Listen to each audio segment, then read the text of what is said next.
Welcome to episode 32 of the Camerosity Podcast, the world's #1 open source film photography podcast. My name is Mike Ekman, and we're back from our summer hibernation.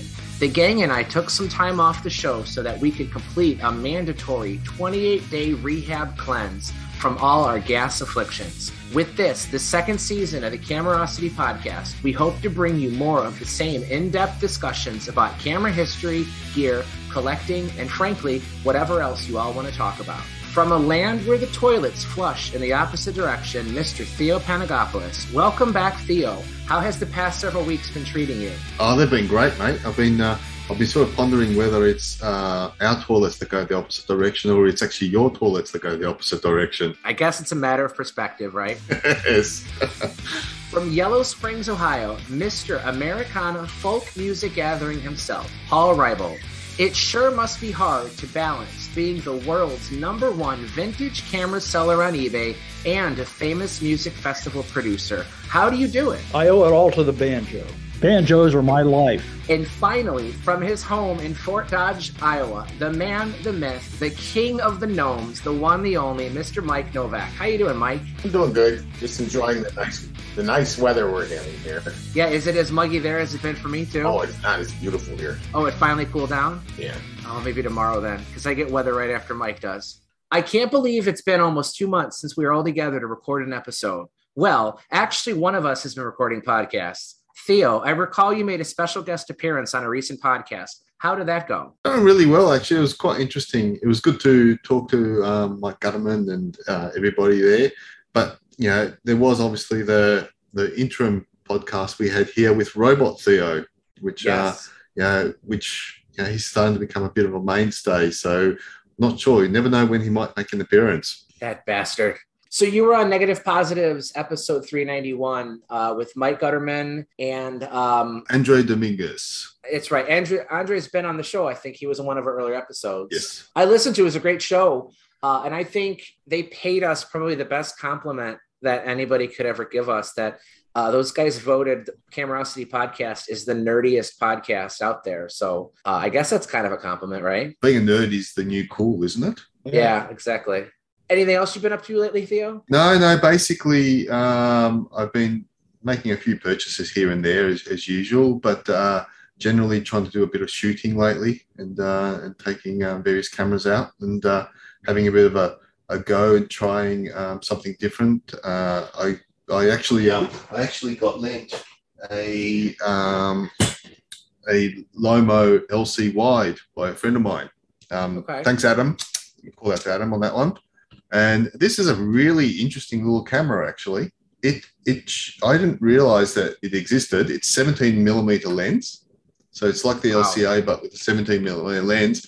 But it's got this switch down the bottom where you can change from full format to half frame. And you can actually do it in square as well.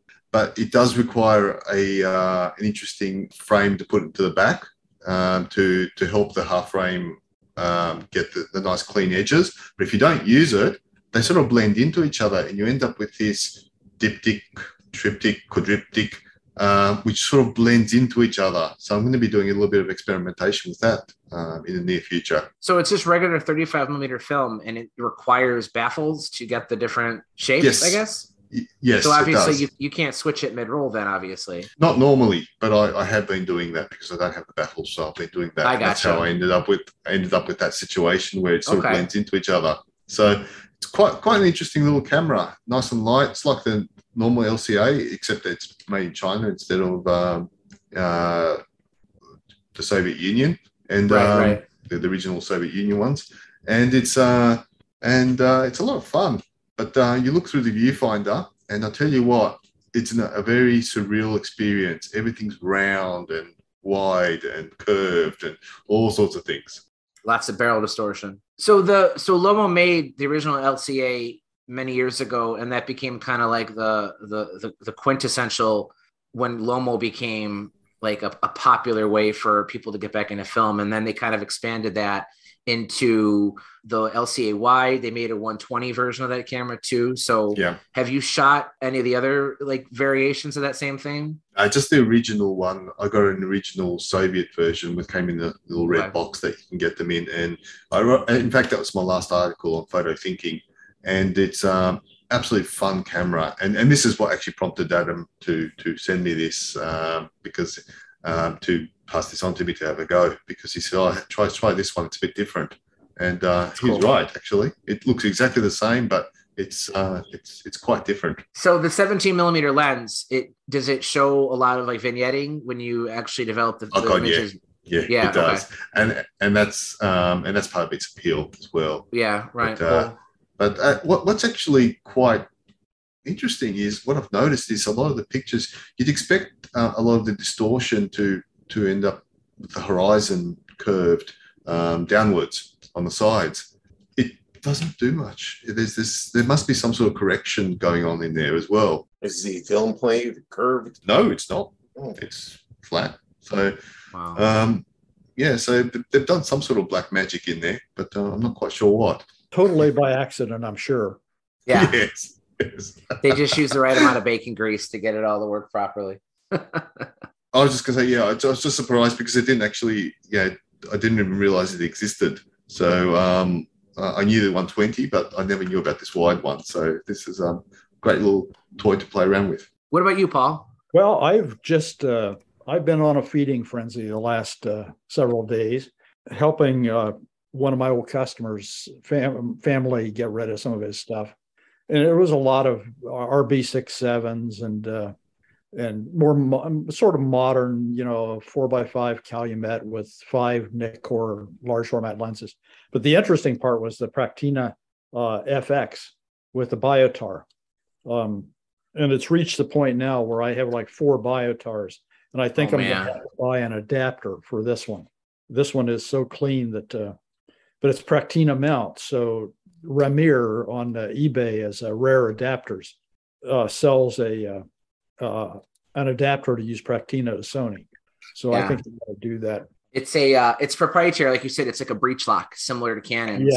Yes. Yeah. The other one that I got that was sort of cool was the Miranda G with a T finder, with a T meter, and unfortunately, I put a regular 625 battery in it, and it does read, but I don't think it's even close to being right. So. No, but I have tried putting batteries in a variety of Mirandas, and I have never once found one. That camera seems to be more sensitive to voltage differentiations than any other camera. Because for anybody who doesn't know, the Mercury batteries are originally 1.35 volts.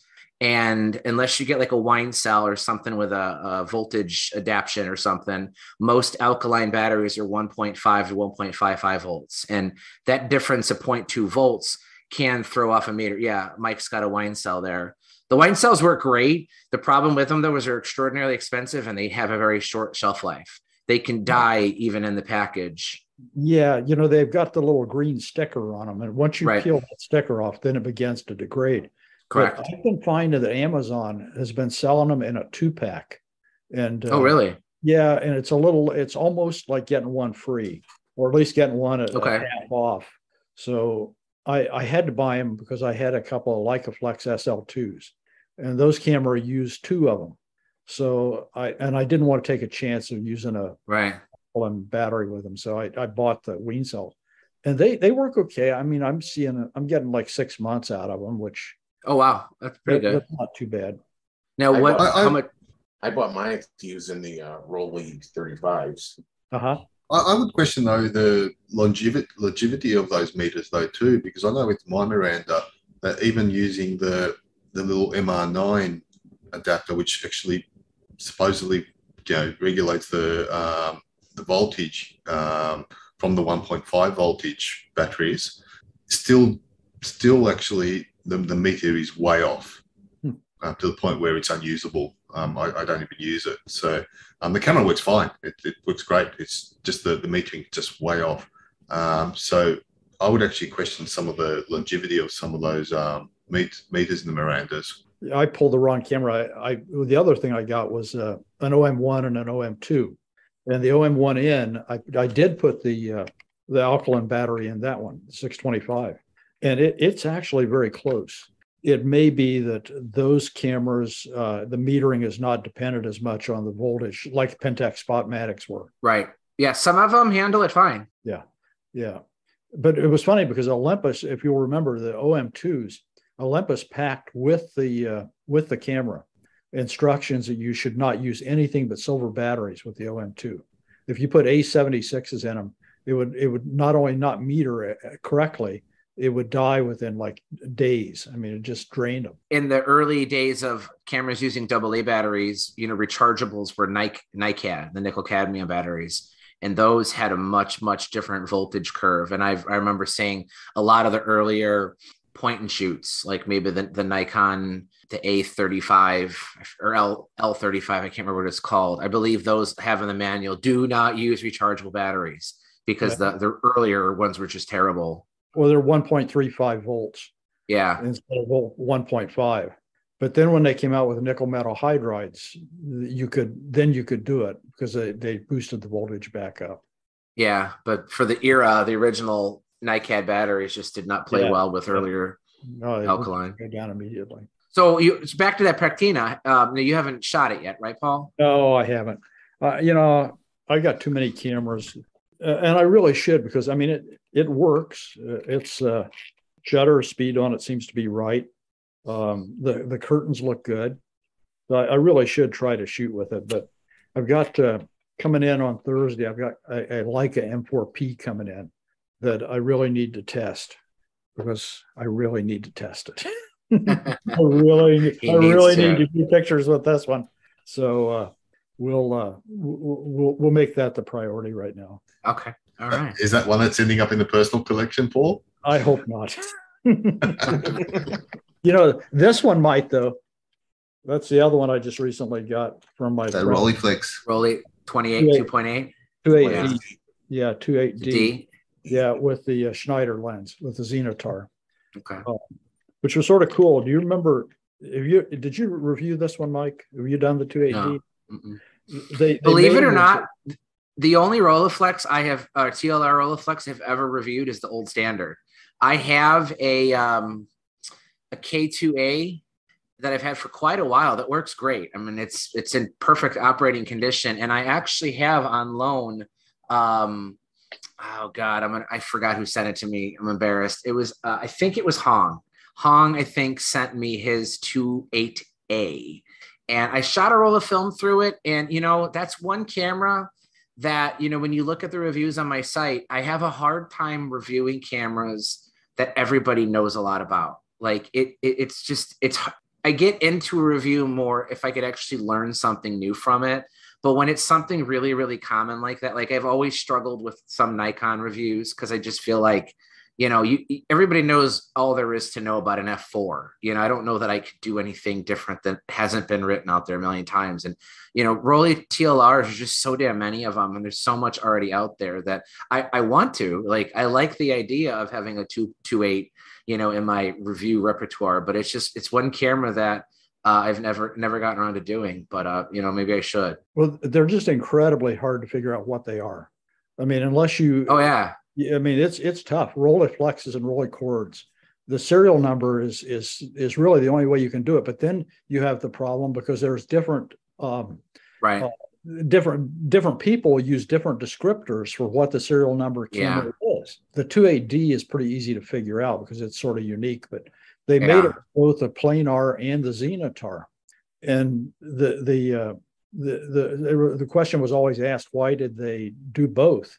And the reason was, well, they wanted to use Zeiss lenses, but Zeiss couldn't produce enough lenses for the cameras they were making. So they went to Schneider to sort of fill in the gaps when they needed them. And frankly, I don't think there's a lot of difference in them. I know people that have owned both and they both love them. Schneider's not really a downgrade, is it? I can't really see much difference between the lenses, and I have many of them. So Mike, you have a pretty good collection of Rollies though. So like what if somebody were, wanting to get their first Rolly TLR, like where would you steer them? I would steer them to the 2.8E. 2.8D? Yeah, it's got everything that the 2.8F has, but it's cheaper. And then the G is the G and the GXs that's just cosmetic stuff, isn't it, Mike? It's just cosmetics and metering too. I think some of those have TTL meters, which I'm not sure how it works, but there's one of the models, they call it the T. It has the different shutter release kind of on the bottom, kind of like on a chin or whatever. Like, what was the purpose of that? It was a lower price point. It uses a like a band to change the focus, I think. I actually really like that camera, and I've tried to keep a couple of them, and I always wind up selling them, but it was actually not a bad camera. It's a little lighter weight. I think they really took a lot of they cheapened it when they made it. It was made for a price point, but the ones I've shot with were really good. It's like a cross between an automat and a rolly cord. So I don't think it has the automatic frame counter like on the. Oh, okay. Yeah. I didn't know that. You start the first frame with either red window, with an arrow or red window. I can't remember which. I think it was the arrow. I never got mine to work. So yeah. Well, that's the only Rolly I can look at it from across the room and know what it is. Because it's got that, I call it the chin. It's got like a Jay Leno kind of chin that sticks out at the bottom of the taking lens. Well, the angled shutter release button. Yeah, right. Well, if you use a little forced perspective, you can confuse it for the baby gray because it has the shutter. Yep, the same one. Okay. Yeah, I like the Rolleiflex was so popular. It's such an iconic camera. So many of the Japanese companies copied it almost exactly. But I do like some of the ones where they kind of took some liberties and changed it, like the Minolta auto cords with the focus rack that's directly below it, or the Ricoh diacord. I know, Mike, you're a fan of the diacord. It has paddles on either side. It's the easiest camera for me to focus. Right. Use just one finger on either hand. Well, and you never have to reposition your hands. You could stabilize the camera with your sharp. Yeah. And then there's the Fujica Flex, which I'll have a review of this one pretty soon. This was Fuji's one and only TLR. And one thing that's cool about this that I didn't even realize until I had it for like 2 months was that the shutter release button is for your right index finger, exactly where it would be on a Rolleiflex. But on the opposite side, there's a threaded socket where you can unscrew the shutter release and you could physically move it over to the other side. And the shutter release works with your right finger too. So you can fire the shutter, same spot, but on the other side of the camera. And I don't know if you could buy, you definitely can't buy today, but when this thing was new, I guess it's plausible you could have had shutter releases on both sides, but it was kind of neat. Like they gave you like a choice of which side you wanted the shutter release to be on. But that's kind of a neat little feature that you don't see too often. And I talked about this camera before on a previous episode where the winding knob is also the focusing rack. So you pull it out to wind it, push it back in to focus, but it's the exact same knob. So you can do that action without ever having to reposition your hand. So I kind of like seeing some of the other takes that some of the other more clever manufacturers tried to when they were making How complex would that be inside the mechanisms with all those differences there? Having never seen the inside of one of these, you can actually kind of look like with a flashlight into the hole, and it looks like there might just be a paddle, like a paddle that might run the whole length of the bottom of the camera. That probably triggers the shutter release. It's on the shutter itself. And I think when you're just moving the button, you're just hitting one side of the paddle. I would guess wild. That's how it works. But it's cool though. This is I don't know how many. The most unusual Rolleiflex. Oh, is that a Magic? Rolly Magic? The Magic 1, and then the meter seems to work right, but the aperture does not. Oh, wow. Let's kind of shoot it wide open. There's no manual control at all? There's no manual control, is there, on that camera?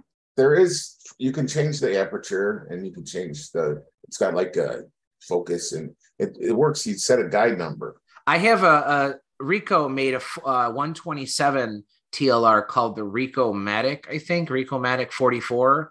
And it's similar in that it's got its auto exposure with a selenium cell, and it's meant to be used fully automatic, but you can adjust the aperture by changing the guide settings. So that's what you have to do, is change the guide number to.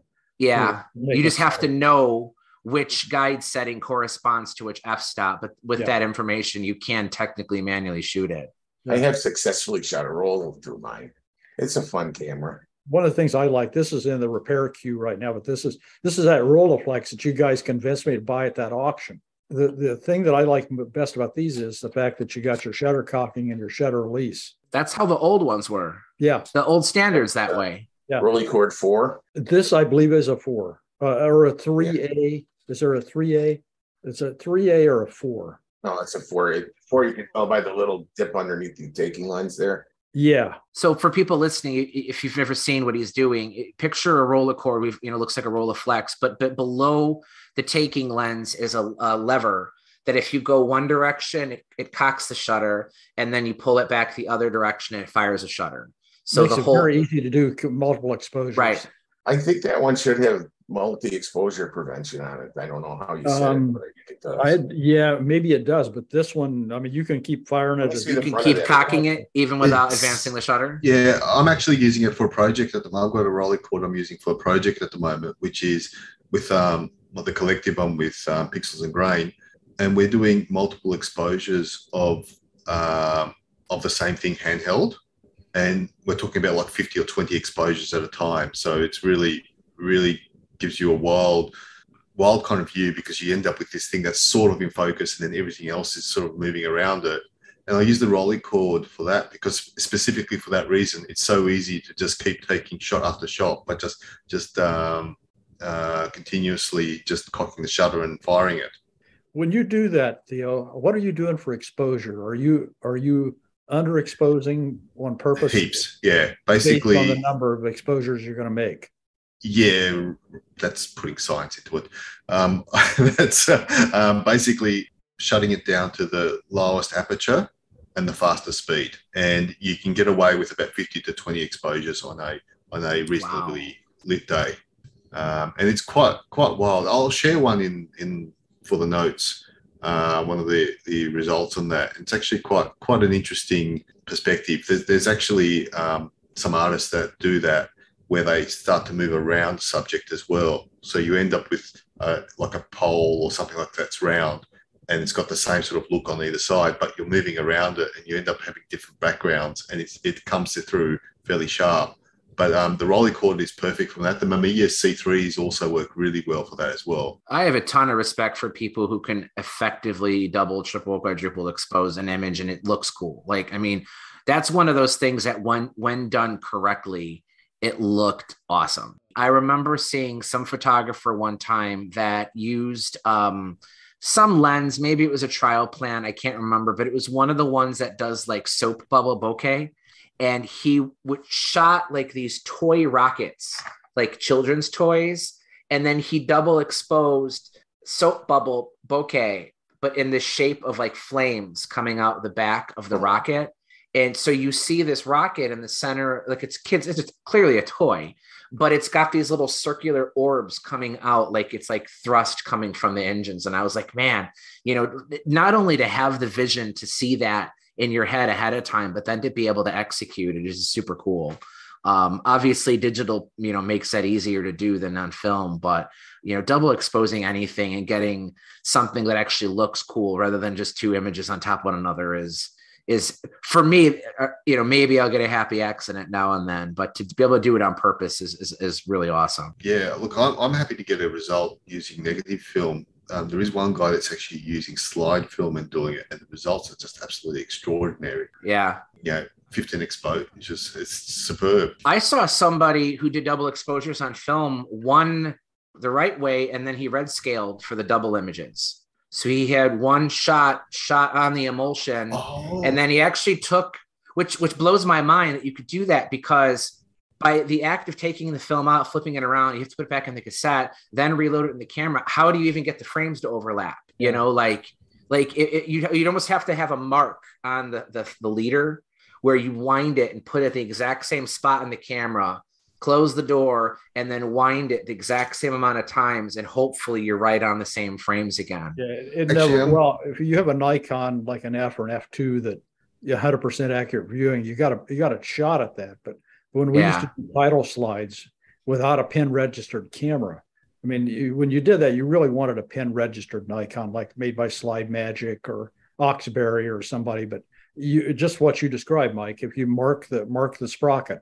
and you reload it, you got a chance to get it. You can get close. Yep. There is another way though. I had dinner with an artist last week actually, called Ben Felton. He's a French artist that does double exposures of portraits. And what he does is he actually shoots some textured pictures of, say, leaves or plants, or, you know, he spends a fair bit of time in botanical gardens, puts that film aside, and then takes portraits of usually nude models because it transposes on the skin. That work looks absolutely fantastic, and it's actually gaining a lot of momentum. But the way he actually manages to line all that up is he uses a Canon EOS 300. And the reason why he uses those cameras, he's got a whole bunch of them, is because they pre-wind the film. So it actually feeds it back in. Yeah, so it's always going to end up on the same spot because it's always winding the film up to the point where it feels the resistance, which should be, in theory, the same spot each time. There was a couple of the consumer grade Nikon SLRs that did that, like one of the later ones around 2000, because I think the thought was they didn't have faith that people wouldn't open the back of the camera and ruin the film. And by preloading, your exposed images are already back in the cassette. Mm-hmm. So if you open up your camera, all you're doing is ruining the film you haven't shot yet, as opposed to ruining the images you have shot. So the EOS 300 you said does that. A couple, I know there are a number of Ricoh comps to the GR1 and related that will pre-wind it. And I think one of the early Fuji's like the DL100 or something also did. So that's a good tip too. If you have the right gear, it can make that act a little bit easier. We've probably just driven up the price of the Canon EOS 300s. Yeah. Mike, it's been a while. I looked, the last time you were on the show was episode 11, ironically, the Miranda episode. And we've already started talking about Mirandas again. But you were on the very first Cocaine and Waffles too. So you've been on the show a couple times. What's new in your world? I mean, anything exciting in the past year or whatever? I haven't really been buying any cameras because, you know, unless I see something that I really, really need to have. Is Wendy in the room? Wendy, wink twice. Oh, it's fine. But what I've been doing is shooting more, except lately I've been shooting less. But even shooting less, I think I'm making better choices as to what I shoot. I get a big kick out of your developers because you seem to have a wide variety of processing chemicals that you use, developers in particular. I have some favorites. Are you shooting DDX? Are you using DDX? Is that one of yours? No, I'm using PyroCat HD a lot. And, that's one I was even back to the old Rodinal lately too. Occasionally I'll use HC 110. So that's one thing that has always mystified me, right? Like whenever you talk to somebody, and we're going to explore this a little bit more in our next episode, but whenever you talk to someone who's new to film and has never developed at home, right? Like, so you get somebody who is interested in film. They start shooting a couple film SLRs and they send out their film to Dwayne's. For when you're trying to convince somebody to home develop, it's almost always do black and white. Black and white's easier. Don't start on color.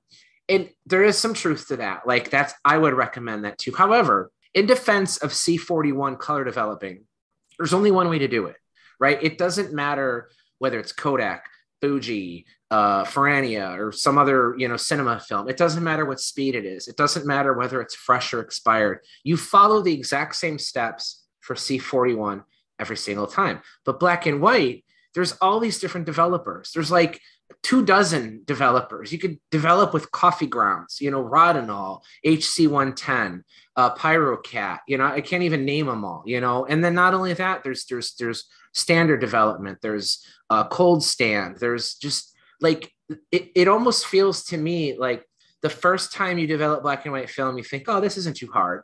But then the more you do it, the more complicated it gets. So with that, Mike, like, how do you decide? Like, how do you make the decision of which developer you want to use for each film? I mean, you don't you just mix and match and hope for the best, or? No, you get, after you develop enough film, you kind of get a feel for what one developer does better than the other. I use a lot of semi-stand with the PyroCat now because I feel it gives me best dynamic range out of the film. But if I want to push the contrast a bit, I'll overdevelop in rodinal, and you could use the agitation to decide how much grain you want, which a lot of people don't seem to realize. You can change the grain structure then by agitation? more aggressive agitation will increase the grain. So that's why stand development is better for older films, because you're not really agitating it a lot. Well, I never thought stand development was better for older films, but yeah, I think that's the theory. Well, really, stand development it's made to exhaust all of the developer in the solution, so you can't really over develop with stand development. I just don't understand stand development. It's, to me, the optimal the optimal way to develop black and white film was to have it in the chemicals or in the fluid for as short a time possible to keep the emulsion from swelling. And when you do stand development for 60 minutes, you gotta have a lot of swelling in the emulsion, as well as temperature control issues, unless you got it in a bath. Well, stand development is not that temperature dependent anyway. I developed in the PyroKit for 45 minutes, and I've never really noticed any swelling. Really?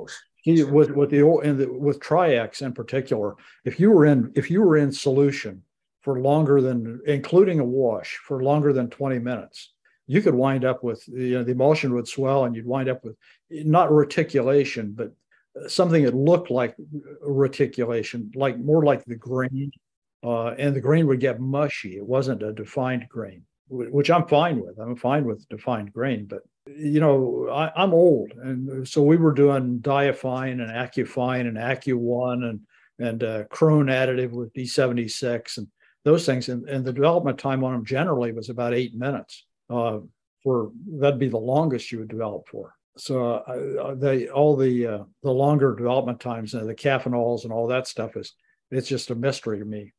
Well, I think it's the difference between whether it's a standard developer or a staining developer too. Like Cathanol is a staining developer, PyroKit is too. I think that you can get more control over contrast by under developing in a staining developer, and it'll print better. Sometimes you underexpose with a standard developer, and it kind of looks like crap. Yeah. So here's a question for you. I have a couple 100-foot rolls of expired, like early 90s Kodak Plus X, right? And it still shoots. Like, I've gotten decent images out of it, but like when I pull the film out of the tank, the base is still very dark. Right. So like I see my images on it, but the base layer is a dark gray, like compared to a fresh film where the base will either be clear or like a light gray. Is there a way, when you get a film like my Plus X, and I've gotten it consistently, where the base layer is dark, is there a way to lighten it? Like, is there a different kind of bleach you could use? Additive, I can't remember exactly, like benzo something. I'd see if I can find it. Well, anti-fog, anything that was an anti-fog would do that.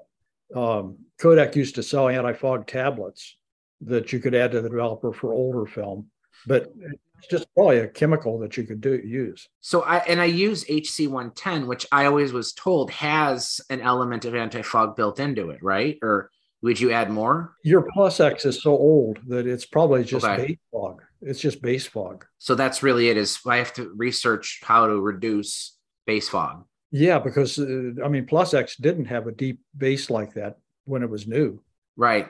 Yeah. If I do Pan-X and Plus X side by side, even the Pan-X could even be older. Pan-X still comes out with a very, very light gray base layer, which when you scan it, you get a ton of contrast. Whereas with the Plus X, because the base layer is so dark, where the image is, the scanner doesn't see as much of a gradient in there. Right.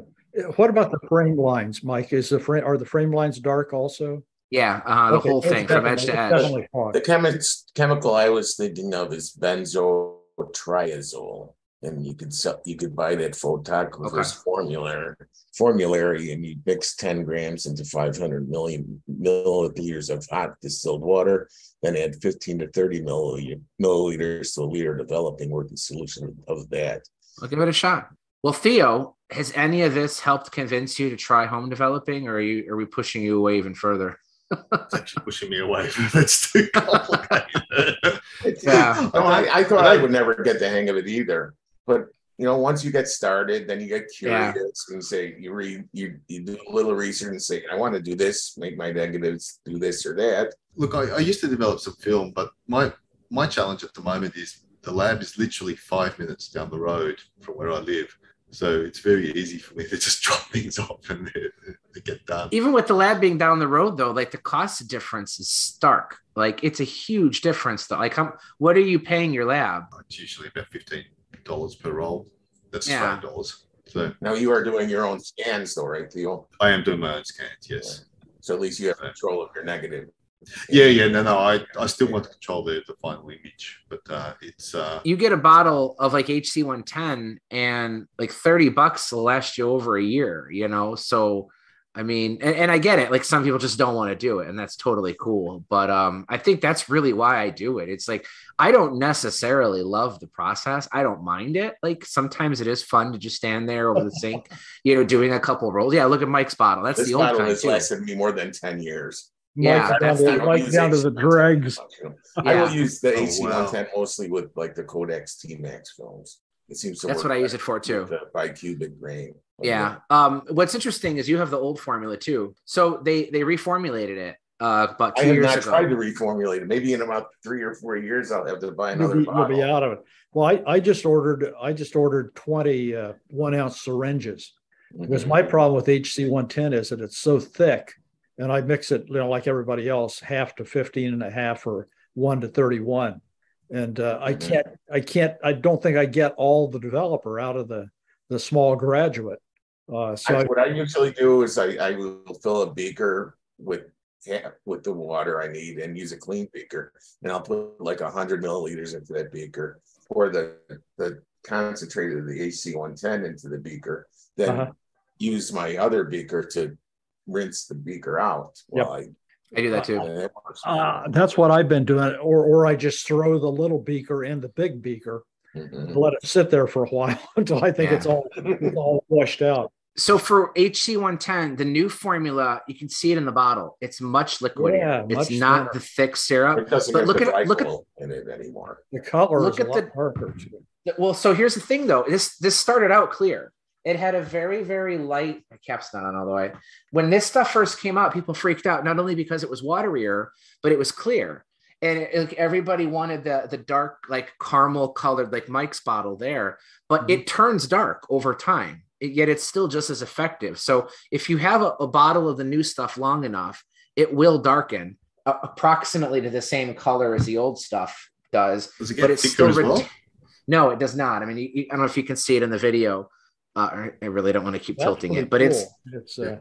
So it does get thicker. But what's funny is I want to say it was Johnny Martyr, or it might have been Alex Loix. I can't remember which one. One of those two guys did a review. Crystals start to form on the bottom of the bottle, and they said that that's not a problem at all as long as you don't let the crystals fall into your tank while you're developing. But I don't know. I mean, it clearly is a different formula. The consistency is different. It starts out clearer, but I can honestly say the results are exactly the same. It truly does work just as good as the old syrup does. For Mike Gutterman, if we were ever trying to dispel the Nerdiest podcast, we were doing a very bad job of it. So I hope that if anybody is listening that has never developed before, it doesn't have to be this complicated. I mean, the one thing I will say about black and white is you could totally screw it up and you will still get an image. It may not be the best image you could have gotten, but you could almost certainly get something, which I think is why they usually recommend it. Temperature variations, especially with HC110, like you just got to be in the ballpark. Whereas C41, even though I said you could, it's the same steps. It is a little bit more specific about temperatures. You only get maybe like a 5-degree wiggle room, whereas and some people would even say less than that. Well, you could develop C41 at room temperature. It just takes a long time. You got to get the timings. Yeah, you got to adjust it. But I mean, I like the Unicolor kits the best. I've tried a couple of the different ones. I've tried some of the ones that can do the RemJet and C41, the ECN2 and C41 kits. The colors do not come out right. I don't care what they tell you. It is not the same. You'll get an image. But I mean, unless you're purposely trying to take fresh Kodak gold or whatever and purposely get expired look from it.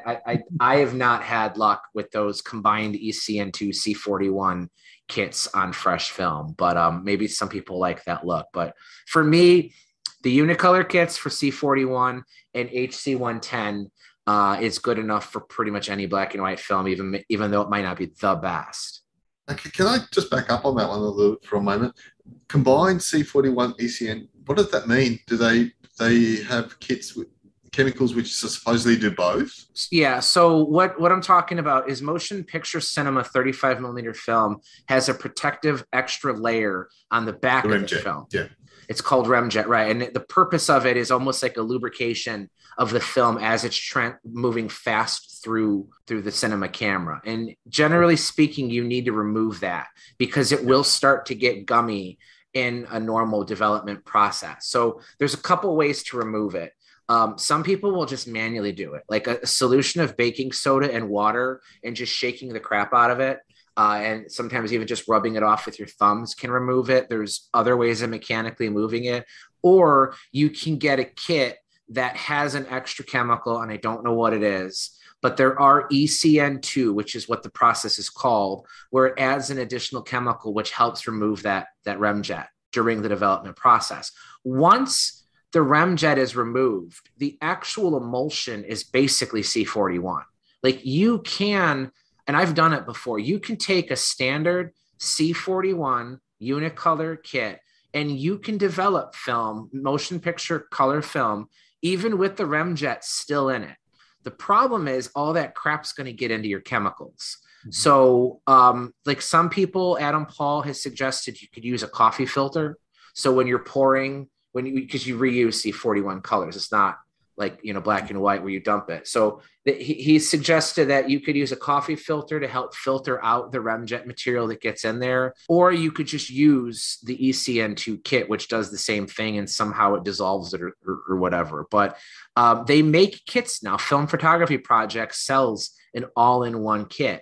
And while it does work, like when you're developing, you shake the tank, and when you start to drain it out, black water just pours out of your tank. I've just never seen the colors come out the way I think that they should look. That's what I was going to say. I understand the remjet removal piece, but my understanding was ECN2 films, which are primarily movie films, have got different color curve than the normal C41 print films. And so that's why I was intrigued on that one, on why they probably do, but when you do C41 in it, it screws up the color curve. So you'll get, and that's what I mean.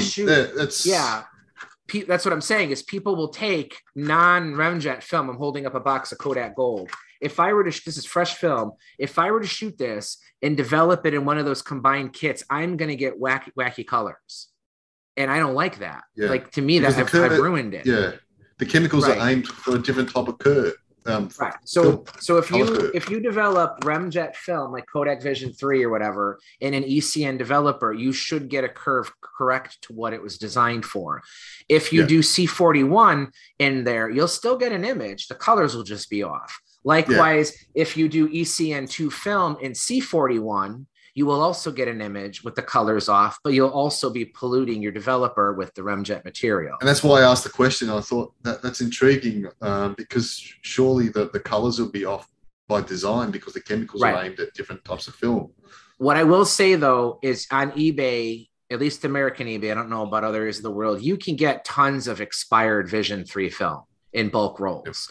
Yep. And since the curves are already off anyway, at that point, what's the big deal, right? Like if all you're looking to do is shoot color film on a budget, get some Kodak Vision 3, go get one of those universal kits. They're really cheap. I think Film Photography Project sells it for $20 and you'll get images. It just won't look like just don't expect it to look like fresh Portra, or something like that. I actually recently went a totally different direction on getting films that has expired and it looks different.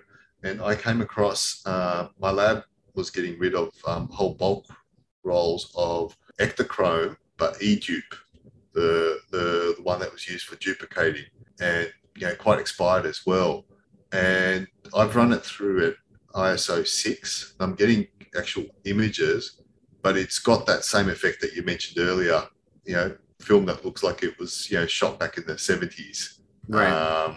kind of effect. But it's quite good. I mean, I'm going to try cross-processing it next and see what happens there. Well, when they first started with the C41 motion picture film, it was Seattle Filmworks was selling and spooling 5247. And I'm not sure what this new stuff is, but it was actually tungsten balanced. So when you sent the film back to them to process it, they would process it they would print it based on the light conditions you were under.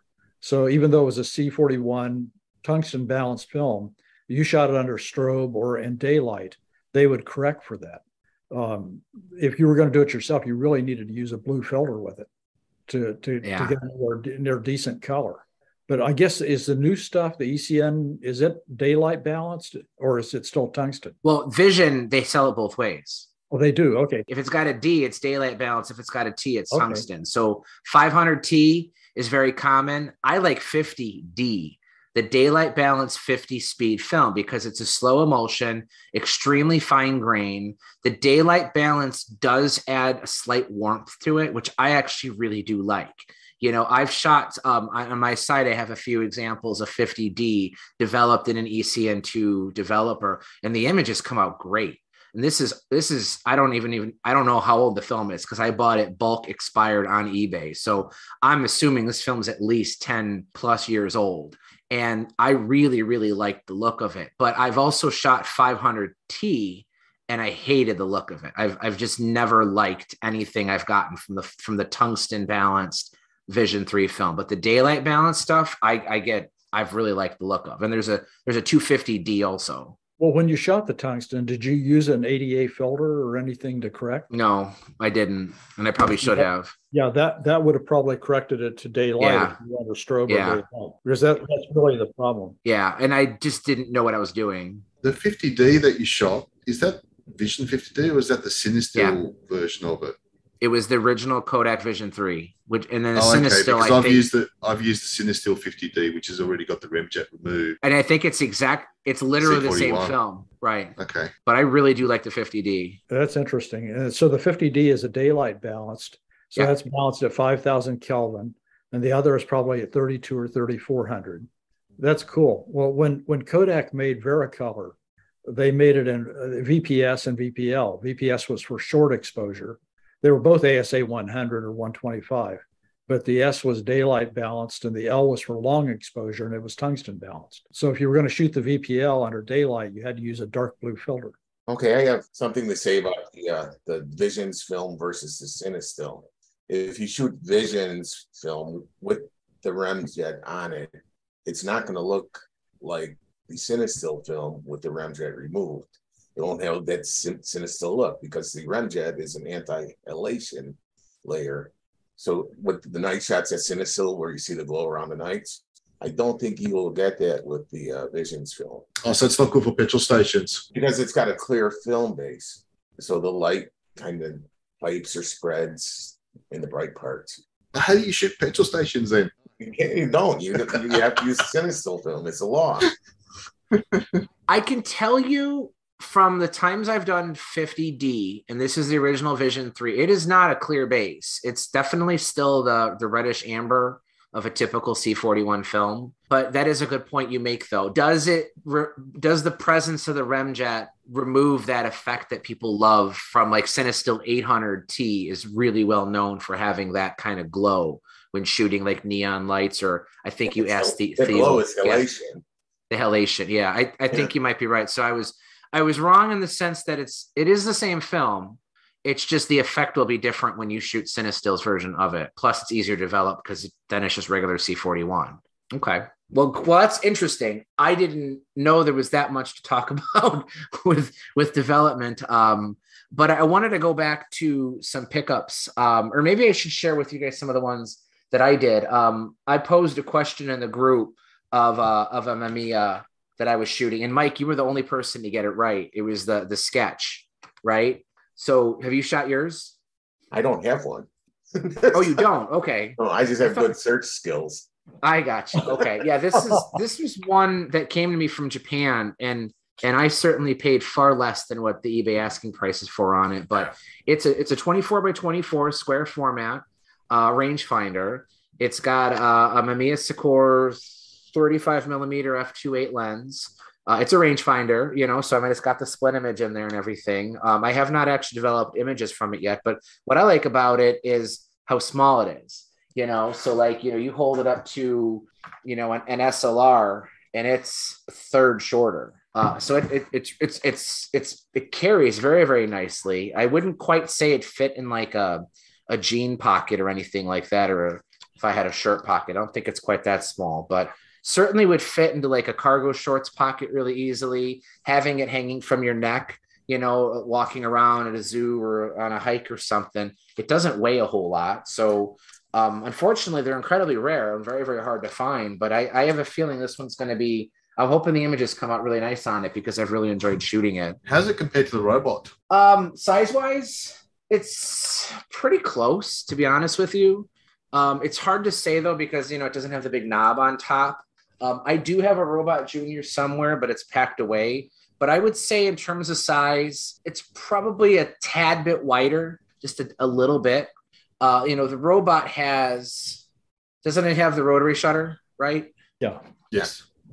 This just has a standard leaf. So I guess there's really no reason for it to be as wide as it is. But, I can't open up the back because I have film currently in it. But I mean, it goes pretty much from cassette to film gate to take up spool. There's very, very little gap in there. So, you're getting square images. So you're already going to get slightly more exposures than you would on a roll. But having such a short path between the cassette over the film gate to the spool should give you, I would think, at least another exposure or two. So it's a pretty economical camera. It's just nobody really, even though the idea of square format sounds cool, for the practical photographer in the late 50s or 60s, there just wasn't a market. There wasn't an easy way to mount them in slides. Photo finishers probably hated it, like they did a lot of times with half frame, but at least half frame, you could develop two together, whereas this, your spacing is completely off across the whole roll.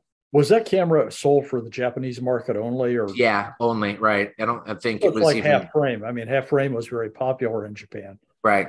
And I think the idea was, if half frame was popular, then what if we pick something halfway between half frame and full frame and make a square format? And they were doing a lot of 127 cameras too. So right. They were, I mean, the 127, the square format was part of the culture. I mean, they had accepted the square format. Yeah. Whereas we never accepted it here. No, absolutely not. No. I posed a question to you guys offline. We didn't talk about it in any of the episodes, but the more I've researched a lot of the camera companies, especially the Japanese ones, I have to conclude that Mamiya was probably the one that experimented the most. Like, they were the ones that were just making like everything. Like, they were just like Yosemite Sam, I think Rico is every direction in that too, though. The question was, and Mike, you don't know the answer to this, but how, like, in terms of 35 millimeter SLRs, can you name how many different lens mounts Mamiya made cameras? So, like, how many different lens mounts did they put on SLRs? At least 4. Yeah, 4 is what I said, and that was how many was way off. Yeah, I think it was like 11 is how many I counted. Yeah, because they had, so here I have another one here. This is a very, very rare one. Although it doesn't say, this is a Mamiya Prismat. It's called the V90. They also made a version of this camera called the Prismat PH.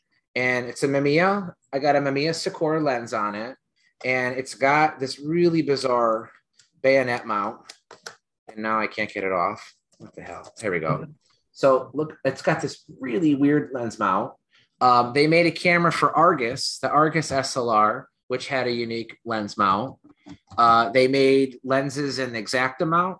Some of the other Prismats had Exacta mount. Obviously, they did M42s, but even within the M42 mount, they had the SX mount, which was different. And then it was the NP 1000. NC. The NC 1000 had its own unique mount. It was a good camera. This is called the ZEX. I'm going to have a review of this one pretty soon. This has a unique mount. Oh, and then they had, they made the Nicorx F. So that's technically Mamiya with the Nikon F mount. And then they made that for Ricoh, the Singlex, right? The Ricoh Singlex I might be saying it wrong. They had but they made one with that Nikon F mount too. So like, granted, I am kind of including some one-off mounts, but like if you were to go to Mamiya's factory at various times from like the 60s and 70s, just the pure amount of variation they made on different lens mounts, and they tried, square format, they experimented with professional level TLRs, professional level medium format SLRs. I was going to say, that's just the 35 that you just covered there. I mean, the mounts, you start counting the mounts on the medium format formats, and you're starting to multiply that exponentially as well, because they had the RB, the RZ, the TLR, twin lens. They're one of the few TLRs that you can actually change lenses on, aren't they? The Universal's a Super 23. Right.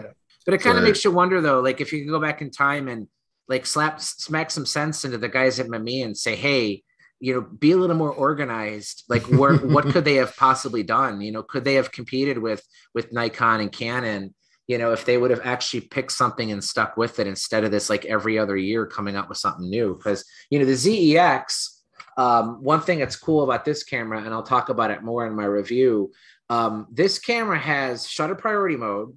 It has aperture priority mode. It has programmed auto exposure mode, but then it also has this thing called crossover, which was this very bizarre, like, we'll let you pick what you want, but if you're wrong, the camera will override you anyway.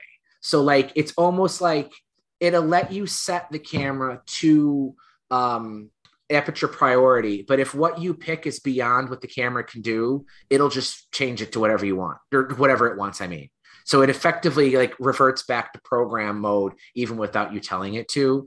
It also had the ability, when you focus the lens, it would communicate the distance that you focus the lens to back to the metering system, and it would attempt to calculate the exposure for objects closer or far away, and it would know whether you had the flash connected or not too. So it's got extra flash contacts. So if you had the correct flash, the metering system would adjust for that. Now, that's how all cameras are today. Like any modern SLR does that already. But remember, this is 1980 and it's a manual focus lens or SLR. So for that level of like complexity, and a manual focus SLR from 1980 is actually pretty impressive. I was going to say, those are actually, they were imported into the US by Bell and Howell. And Bell and Howell was primarily at that time in with camera stores. They were primarily specialty stores. And the two lines that camera stores liked to carry were Ricoh and Mamiya, because they could make profits on them.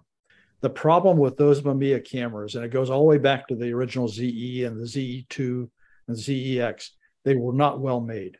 When the many times when you lift up the rewind crank to open the back of the camera, the whole thing comes off in your hand. I mean, it just totally separates. Yeah. Plastic component, and it just didn't hold up. And the aperture ring, even though it does have click stops, it's not actually controlling anything. The ring itself is not physically connected at all to the diaphragm and the lens. It's all electronic. So when you turn the aperture ring, it's actually just like a potentiometer, which is detecting the position, sending an electrical signal to the body, and then the metering system controls the opening and closing of the diaphragm. But unfortunately, it has a lot of slop. Now, granted, this is a 40-year-old camera. Right. If you look at the back of the lens, you look at the rear of the lens, it's got a lot of gold contacts back there it's like a wiper, and that's what you're talking about. Those are all those contacts are what the wipers that control the aperture or communicate the aperture to the body. And what's interesting is the back of the lens has 6, 7, 8, 9, 10, 11 contacts, but the body has like 17. There's contacts everywhere. So it suggests that Mamiya possibly had future plans for the series, but I think it was 1982, maybe 83 is when they just completely jumped out of the 35 millimeter market and decided to focus entirely on medium format. So it was a dead end system. I do like the camera. It's got some interesting looks. It's got, if you can remember, the Canon A1 has that red 7-segment LED display in the viewfinder. you know, it looks like an old Texas Instruments calculator from the 70s. This has that same kind of display. The Contax RTS2 had that as well. If you know what I'm talking about, it's, you know, it's neat. You see red LEDs in the display. So it's a pretty cool camera. I do really like it, but I could totally see, I'm amazed that anybody bought this camera because it was probably pretty expensive too. So I have a question for the group. Do you have any cameras that you think would be absolutely wonderful, except for one design flaw? I'm sure there's plenty that are like that. I know you really like the Konica 3, Paul, but I do not like the thumb advance. I feel like that's sort of like that camera's signature advance, but I could never find, is it a Diax? This is mine. Yes, this is the Voss Diax 2A. Yeah. And it's nice. It's got two separate viewfinders for 40, 50 millimeter and 85 to 90. It's got a interchangeable lens with a really unique lens mount. It's like a reverse screw mount. Okay. What really drives me crazy about this camera and why this one's got a really nice Xenon f2 lens too, so that's a plus. But it's got this rewind wheel. It's like a buzzsaw on your fingers when you try to rewind the film, and it doesn't pull up, nothing. There's no way to do it. And you know, otherwise I would shoot this camera a lot more than I do. The lens is pretty great, very pretty. Yeah. And it's just, why did they do that? For me, it would have to be the Alpha 11E. I can't show it to you because Radu still has it, but the film advance lever on an Alpha is that's a work of the devil. I never liked the original Alphas with the angled viewfinder, the angled pentaprism. No, I didn't like. No matter how much you try to reprogram your brain to hold it like at chin, it's not chest level, it's not waist level, it's not eye level, it's like chin level. You hold the camera down to your chin, or like in front of your nose almost, and you kind of have to look down at it, and it's so unnatural. Yeah, just don't let Ira know I said that. Very awkward. But the Alpha, the 11s, and the 10s and 11s, I could hold them upside down and use them fine. But to try to shoot them the way you're supposed to use them, I just could never get my head around how the film advanced. It was just so awkward. And Mike, you just showed the Rolleiflex Magic. I mean, I guess you could probably say that's a camera like that too. I mean, it's okay. It's more frustrating than anything because if the meter doesn't work, it's a brick. Well, but that's the thing. Is like, it's fine that they wanted to make an auto exposure TLR, but give it manual controls, you know, so that I know, you know, here we are with 2022, literally nobody back then was thinking this far ahead, but you know, I mean, they had to have thought that somebody might want to shoot that camera manually. Well, so I always hate it. The Rolleiflex Magic 2, you can select aperture and shutters. Okay, so only the original ones like that. Yeah. In consumer level SLRs, the Nikon N80, I actually really like because that was one of the last Nikon film SLRs. It has the exact same body, I think, as the D40, maybe I might be wrong here, but it has a very modern, almost a DSLR feel to it. It has the good rubberized coating, not the stuff that gets sticky. We were talking about that earlier. The Nikon 80 really feels like a DSLR, but it's a film SLR. It's got the full information viewfinder. Everything about it would be a great consumer, like recommended first camera. But the one thing they did on it is when you mount a manual focus lens, Nikon disables the metering system completely, just turns it off. You know, and there's no reason for that. Like, there's no reason the metering still couldn't make recommendations. So like for somebody who might want to be new to film, but also wants to use some older film lenses, yeah, it technically works, but the camera is essentially a dummy camera at that point. So I always hated that. Has your version got the back which imprints the shooting information in between the frames? No. I've got the F80. I'm not sure what the actual final letter is, but the F80, which is the same as the N80, but it's got the back, and between each frame, you can have it printing the information of what settings you had when you were shooting. I agree with you that is a great camera, and that was a big miss by Nikon to limit autofocus lenses only on it. Yeah. Well, the mistake was that they sold that camera as a replacement for the 8008S, which was a full frame, full featured. I mean, manual. It didn't care what lens you put on it, except it didn't really like the F mount. But the 8008S was a terrific camera. It used AA batteries, and the N80 had basically the same features, but a much lighter weight body. They used two CR123 batteries. I think they went down rather than sideways when they moved to that body. If I can pick one that's got a really annoying feature, it's the Fuji GS690W, I think it is, the Texas Leica. It is a fantastic camera to shoot. I love using that camera, except when I'm trying to do a landscape shot where I need to put some filters on, because then depending on the filter size, you're limited in terms of bringing that hood forward, and all the controls on the lens are under that hood. So you actually can't get to the controls, and that is super, super annoying. It means that you're limited to using screw-on filters, which in a lot of cases may not work really well for you. It's not exactly the same, but that Futura that you got, Theo, the focusing lever, when it moves to a certain, right, describe that. That's horribly designed. Yes, when you get to a certain point in focusing, it actually bumps into I think it's the aperture control, if I remember correctly, and you can't move any further. Right. And so you're actually limited on how you can focus based on the aperture. You have to change your aperture to move the focusing lever you want to go, and then you can move the aperture back. Yeah, it's just horrible. Super weird. Horrible. Yeah. They just didn't know what the hell they were doing on an otherwise decent camera. I'm going to change speed a little bit. Okay, your Leotax.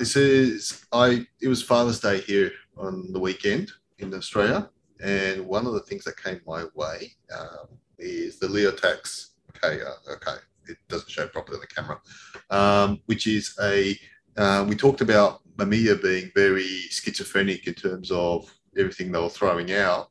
Leotax, with this camera especially, basically just copied Leica as much as they could and kept it as straightforward as they can.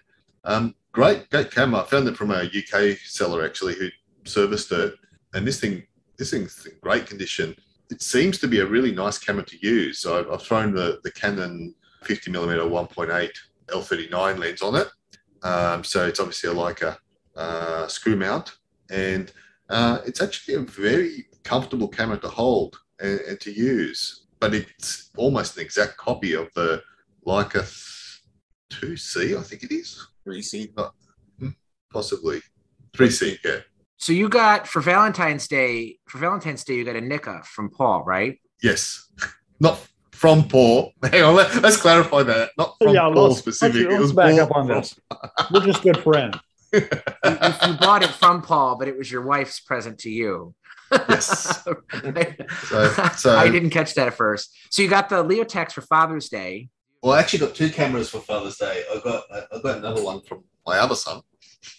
So which is the Nikon Coolpix 995 Digicam, and that's the transformer one, which basically twists around and shoots. I think it's 3 megapixel. This one, but it's absolute classic. This I'm actually having a lot of fun with this as well at the moment.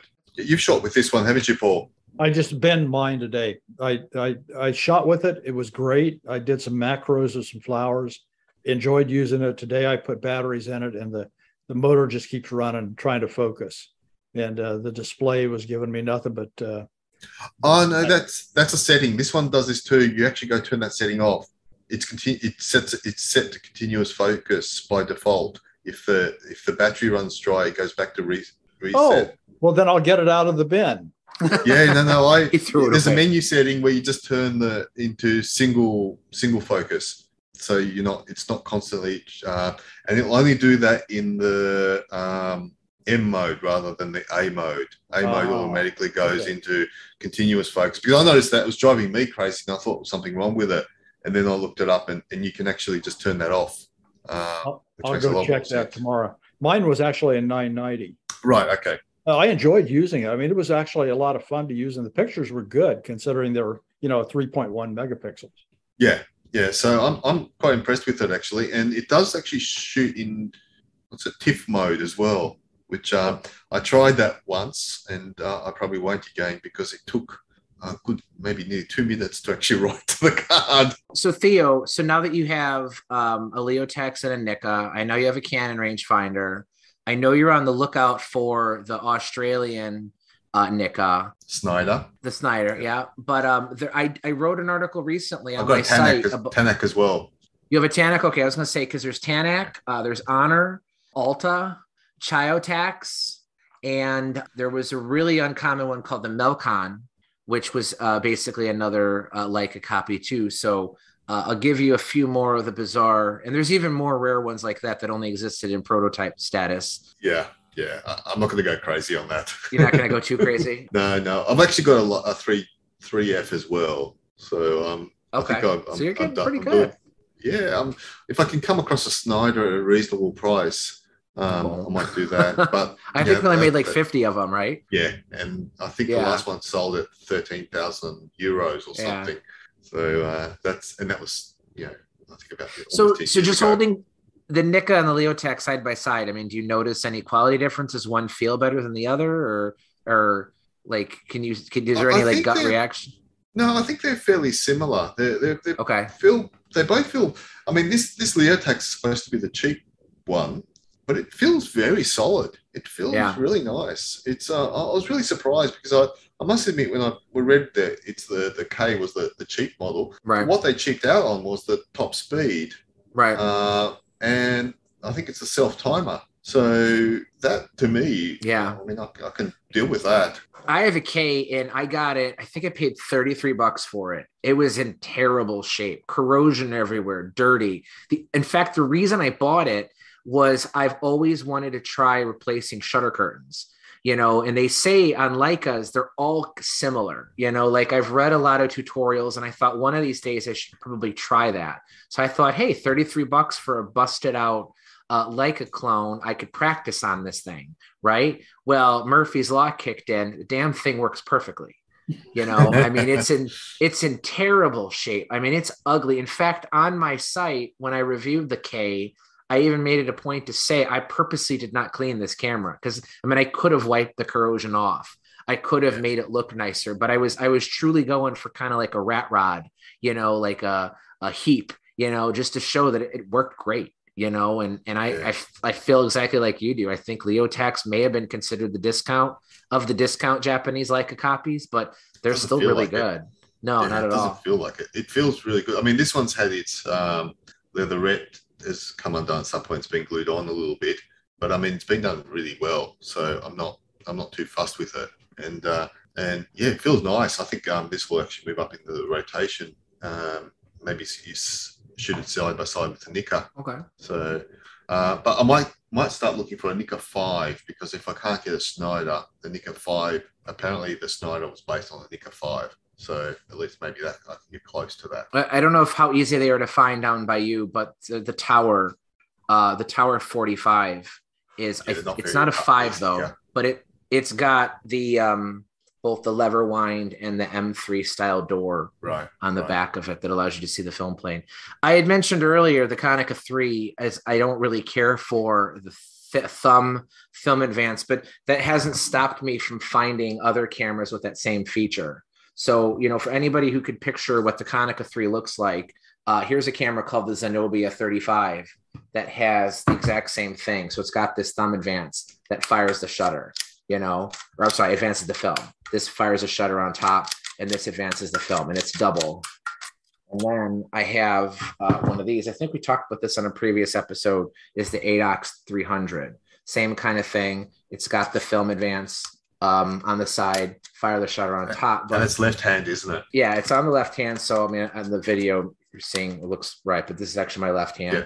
But the cool feature about this camera is, Mike, you have the Mamiya magazine. Yeah. This is the exact same way. And I'm going to fail to remember how to open this thing. It's got a magazine back, and I have a spare one. So you can actually take the entire film compartment out. So like Mamiya, with the medium format SLRs. You could have preloaded cassettes, magazines ready to go with film. You got a dark slide. If you were an active user of this camera, in theory, you could have multiples of these backs preloaded with different films. And when you're done with the end of the roll, you can pop out the whole magazine, pop in another one with film ready to go, and you can even swap mid-roll. I have a magazine back for the Contaflex S? Contaflex, yeah. Yeah. And the thing is such a pain in the butt, man. ADOX, when they made that camera, they actually sold it in a kit. When you bought the camera, you got 2 extra magazines, so you got 3 backs with it. Oh, did it? Okay, it originally came with that? They had a fitted case, and the thing came in the case with the backs. I'm fumbling with it. I can't actually remember how to open it. Doesn't that defeat the purpose of trying to change over quickly? I never said it was a well thought out camera. It's like I'm turning the key and it won't open. All right, I don't want to break it. I have a question. Look at that. I put it down and it opened up. Yeah. There you go. So the whole thing comes out. All right, what's your question, Paul? The question, while we were all at summer camp, Anthony's not here, so we can talk about Anthony. While we were all at summer camp, Anthony actually got an Argus C3 camera. Yes. And he's very proud of it. And he has both a 35 millimeter and a 50 millimeter. And today, while I was going through Dan Arnold's stuff, I found a 100 millimeter Sandmar and the Finder. The Finder is a little weird one that has 35 100 millimeter frame. Is it the one that rotates, or is it the one that just has the mask? It's the one with the mask. The mask, okay. Flips down over the top. Yeah. So I think I should send that to Anthony. Yes. So he has a complete kit, and for shooting alligators, especially, it'll be very useful. and for the space launch, if it ever happens, he'll have a 100 millimeter lens to capture, great detail. For listeners that wouldn't know this, in our private chat, there was a little bit of shit talking between Anthony and Theo, where Anthony was eschewing the virtues of the Kodak Medalist as the perfect camera for rocket launches. But Theo, you were going with the Mamiya 7, right? Well, yeah. I mean, if you're going to go medium format, I was definitely going with that. It's a little bit more convenient and, well, I mean, I don't know. Comparing the lenses, I don't know because I haven't shot the Medalist. I'm assuming it's got a really nice lens on it. But the Medalist has a very bad reputation of breaking, similar to the rocket, leaking fuel. To my mind, maybe they're suited for each other. Paul, you said that you would rather have ice picks shoved under your toenails than have to touch on the Medalist. No, actually, what I said was that if I had my choice between using a Kodak Medalist or sitting at home with a dead fish in my mouth, I'd want to know how long the fish had been dead. That's right. That's too funny. I am a fan of the Medalist. I really do like that camera. And I think it's that 5-element Ektar lens would be perfect for what Anthony's trying to use it for. But yeah, Mike's got his right there. Is that a Medalist 1 or a 2? That's a 1. That's a 1. You can see the fine focus wheel. Oh, yep, I see it now. Yeah. One thing that is overlooked about the 1 is it has a self-timer. The 2 does not. And that's a camera that kind of begs to be put on a tripod for, remote triggering. I mean, I've actually taken pictures, group shots with myself in it with my Medalist 1. And there is a self-timer on the 1, but there is not on the 2. For whatever reason, the flash synchronization governor, they didn't have room or something for both the self-timer and the flash sync at the same time. But that's funny that we're talking about Anthony, because that was one of the things I had written down I wanted to talk to him about, is he finally had a chance to shoot the Argus, and the images he got were pretty good. We got to get him to put those on. We need to show those images because they actually were very good. Yeah, excellent. Yeah, and I think that's what a lot of people say. I mean, you could I like fun the images from the camera. I just hate shooting it. Yeah. I mean, I don't mind using it only because it's I kind of walk that line. In fact, this is something I was going to bring up too. A guy wrote me in the comment section on one of the reviews. I think it was for the Chinon CE4, where I made a comment that I liked the camera. I thought it was a fine camera. It made good images, but it was boring. And then I said that boring cameras make boring images. And he thought, this guy got really angry with me and started sending me this scathing email about, well, then you must be a terrible photographer, because if you can't get a good image out of a good camera, then the problem's you, not the camera. And I think he missed the point that a camera, certainly any camera can make a good image. You can get a great image out of a pinhole camera. Like you don't need, a top of the line anything to make a great image. However, I think any one of us should be able to agree that a camera that works within your expectations or has good ergonomics or is pleasant to use when it becomes kind of an extension of you as the photographer, I think you're just more naturally going to get better images. Whereas if Paul, I was forcing you to use a Medalist, you're going to hate it. Right. And that's, I think, going to reflect your images. If you don't like the Argus C3 and someone forces you to use it, you're going to have a miserable experience and you're less likely to get images. But on the contrary, if whatever your favorite camera happens to be, your favorite, that M4P that you're about to get on Thursday, if that becomes an extension of you and you genuinely love shooting it, I think that that's going to help you just work better. When a tool like a camera is doing what it should be, but you're also enjoying using it, I think that those things kind of go hand in hand. So, if you don't like the Argus, then obviously I wouldn't tell anybody that they have to use it. But, anybody, for the few people who think that they're not capable of good images, I mean, Anthony saw he got some really fantastic shots from it. Mm-hmm. And it helps too. I really like the Sanmar, the 35 millimeter, not even just because the lens is good, because it is, but I think when you give that camera a wide angle, I think it sort of masks some of the inefficiencies of it, because you don't even really need to use the viewfinder. You in a way, the Argus can kind of become kind of like the Lomo LCA, and that you can kind of shoot it from the hip. Framing isn't quite as a requirement for it, but I've always been a fan, I know on the Desert Island episode, that was one of my 3 I would bring with. And Anthony had if you listen to his comment, it's like, yeah, but Mike, you're going to be stuck on the island. Are you sure that's a camera you're going to want to shoot? Like, I think had he already shot his C3, he might have responded slightly differently on it, but they are quite nice. We'll have to test them. Yeah, but he's not here. Taking a slightly different approach here again, I got something that gets very underrated these days, and it's like super cheap. It's the Konica Auto Reflex TC. You can buy these for absolute peanuts out there at the moment. Cheap. They get very underrated. I'm actually quite happy with this camera. It's actually a really nice little camera.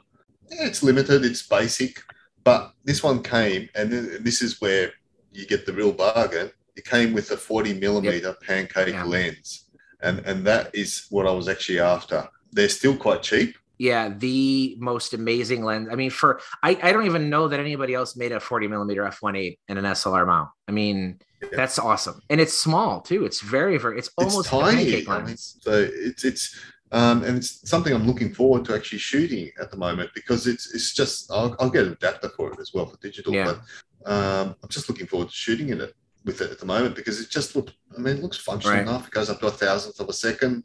It's got all the apertures up to f22, down to f22, and this is something I've never seen before. When you wind and you shoot and you want to put the camera away, and the lever, the actual thumb lever sticks out. There's this little button here that you just press, and it brings that lever back to be flush with the actual body. I've never seen that before. Yeah, that's superb. Yeah. Well, the Mamiya 500 and 1000 ETL had it, but it was a button on the top that you press. Okay. But you're right, Theo. That's the off switch. The off switch. Yeah. The EF. But that is cool. And honestly, that lens, like you said, is fantastic. It's got semi-wide angle. It's fast. Very few people made it. Minolta had a Rockor 40 f2, but it wasn't 1.8. Not that it's that much of a difference, but that lens is extremely expensive. But that Konica, you could also find it.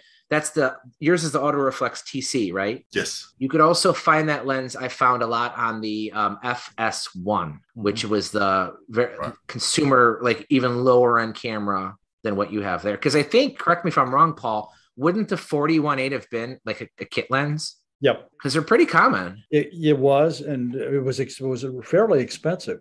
But it came out with a T4 also. The TC and T4 were out at the same time. Yeah, they're really nice. So just, again, they're so small. You put Johnny Sisson has one he puts on his auto dash reflex, the half frame, full frame. So that thing's got a huge, heavy body, but you put that thin, very lightweight, small lens on it. It balances. It almost makes it feel like you're shooting a body without a lens, but it's that same mount. the AR mount, the Konica AR mount. But I thought I mentioned that because it's such a bargain to pick these up. No, that's a good deal. I've been wanting. That's been on what I call like my passive radar, like where I'm not actively looking for one, but if I do find one inexpensive enough, I'll snap one up. I picked up the body, the lens, and it came with a zoom 80 to 200 and ever-ready case, which is literally disintegrating as you look at it. And it was like $50 or $60 purchase for the whole lot, which is just amazing value. Yeah. And you know what's funny is if you search for that lens by itself, you'll pay more than that. Oh, you'll pay $175 to $200 that lens today. Which I hate that people do that they separate the lens and then sell it for more, but that's the reality of, the market. But, so Mike, don't leave it on passive after this episode because we've just alerted everybody. We'll just edit this whole section out so nobody hears about it. And then we'll go out and buy more. But I do have one more, we're running short on time here, but one more really cool camera that I've been really, really excited.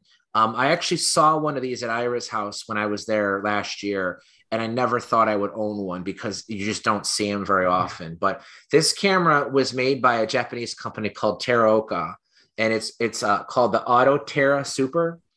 It's a 35 meter rangefinder. It's motor drive, so it's got a wind up, on the bottom. You wind it up to spring load like a lot of cameras did.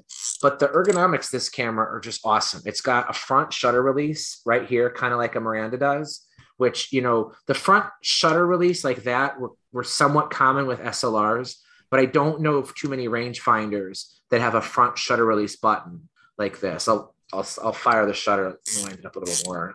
I don't know if you guys could hear it. But I love the way it sounds when it fires the shutter. But oh yeah, snap! Very snappy. It's got a really bright viewfinder. It's a typical Japanese rangefinder in that regard. So this one has an Auto Terra Plover 2.8, but I do believe they made a version that had a Zuno 1.9 on it. So that's the really rare one. And that's probably what I handled at Ira's house. But it's got the front shutter release, which I've always liked front shutter releases because when you hold the camera to your eye, when you're squeezing in, you're pushing the camera towards your face and your face is already stabilizing the camera, So in a way, I think it allows you almost like a very perfect, very short, soft movement so that you can stabilize the camera, at slower shutter speeds, like 1/15, maybe even 1/8 if you need to. But really, really nice camera. Quality is excellent. That company had a line of Auto Terras. I believe this is one of the last ones before they went out of business. But just really, really neat, and it's not one that you typically see too often in the market. But I've had a blast shooting it, and I've always liked the clockwork wind up cameras because I love the sound and just the idea of like a music box or something like that. Wish I'd known what it was because I saw one ages ago and it was going for peanuts, and I just thought it was one of those off-brand cameras, and I just Auto Terra, yeah. They had the earlier ones. I think they all had the wind-up motorized film advance, but I think the really early ones you still had to manually cock the shutter, so the wind-up only operated the film advance, not cocking the shutter. But this one does. In fact, the manual suggests you could shoot up to 2 exposures per second, which you might be able to go faster. The problem is the faster you click the button, you're still shaking the camera. But I don't know that I would try that. But I haven't actually developed my first roll from it yet. But I am super excited to see the results that I get from it. So TBD on that one. But between that, the Zenobia 35, Anthony's not here to record all this, so we'll make Novak do it. No, I'm just kidding. The ADOX 300, my neat little Prismat with the proprietary lens mount. One more cool thing I'll show off on this one too. So this is the Mamiya Prismat V90. It's got this bizarre lens mount, but another cool thing about it is this is a leaf shutter. So, it's got in the film compartment, you could see the leaf shutter there, right? So for those of you who've shot pretty much every other leaf shutter SLR, usually when you drop the mirror down, there's a capping thing that falls down in the film gate, because you don't want light to enter the film compartment when the shutter opens, right? Am I making sense here? Yeah. This one has, when you advance it, cloth focal plane curtain, but only one though. So it looks like a focal plane shutter, but that curtain is just there to prevent light from hitting the film plane when the mirror is down. So when the mirror is down, the shutter opens. I can see through the viewfinder. I fire the shutter, and then the cloth curtain moves out of the way, and then the leaf shutter opens and closes again. So it's a lot of things happening at once there. Yeah, very much so. And this camera is heavy too. I mean, it's about, in terms of weight, I'd say comparable to like a Nikon F with lens. I think that's a simpler mechanism than the Contaflex. It probably is, because it doesn't have to keep having that synchronization of the capping plate and the mirror and the opening and closing and such. But it's a neat camera. These lenses are very, very good. The problem this one has is the focus helix is completely seized. It is, agfa green goo, but cement. Like I've even. Which lens is that? It's the Mamiya Secor 48 millimeter f1.9. Probably a 6 element is my guess. I know they use this lens in a bunch of different mounts, but this one has the mount that's unique to this one camera, which they never used again. Like there's so many dead end lens mounts that Mamiya made, but the lenses are very, very good. And the camera feels nice. The viewfinder is nice. I really like that shutter mechanism, but it's definitely a unique camera. So hopefully I'll get a chance to shoot it sometime. But all right, I think that's pretty good. We had a good break off. I know mental health, just some other things that we all needed to get done. Paul, you had COVID, so I'm glad you're still alive. Theo, you've been busy at work. Mike, you're busy buying less, but shooting more, right? I think you said earlier. Yeah. Unfortunately, Anthony never came back, but he did some traveling too. So the alligator got him. An alligator got him. Yeah. No, I think it was the right time for us to kind of take a quick break. Theo, I think you summarized it pretty good on the negative positives. We didn't want it to get stale either with the podcast format that we have with allowing anything to go. I mean, we kind of planned this episode for us to just catch up, invite Mike on and see what he was doing. I had no idea we'd spend as much time as we did on film developing and stuff. And that's the greatest thing about the show is we never really know what's going to happen. But we got some cool plans ahead for the rest of the next, we'll call it season 2. Maybe we'll do some trivia. We kind of been toying around with doing that. See if we could stump somebody. Right. Mike, you and I were on the Classic Lenses podcast once, right? Didn't we go head to head doing trivia? Yes, we did. Yeah, we did. There was some controversy between an answer that Simon Forrester gave. I do remember that. I'll have to go back and listen. But anyway, so Paul, any last parting thoughts? No, it's fun. It's good to be back with you guys. Same for me. Really, really glad to be back. I didn't get a summer break because it's winter. In fact, we've just actually hit spring. So that starts on the 1st of September. So I'm all rejuvenated and ready to spring back in action. Sorry, had to do that. I don't want to boost Robot Theo's ego too much, but should we ask him if he has a Robot Anthony friend? We might have to, actually. We might do that. Yeah, we might have to. We'll replace Anthony with Robot Anthony. All right, you guys, it's great talking to you. Okay. We'll see you in 2 more weeks. I'll have this episode out later this week. So welcome back and see you guys in future episodes. All right. Good night. All right. Bye, everybody. Bye. Good night, guys.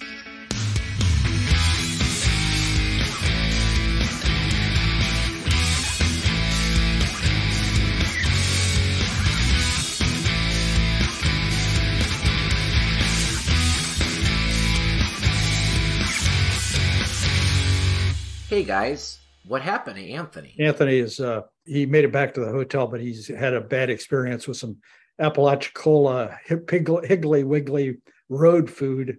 And oh boy, he's in the shitter.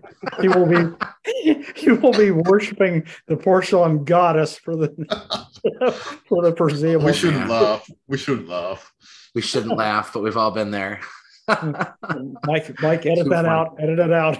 Oh, that's going to be our bonus clip at the end of the credits. What happened to Anthony? Yeah, what happened to Anthony?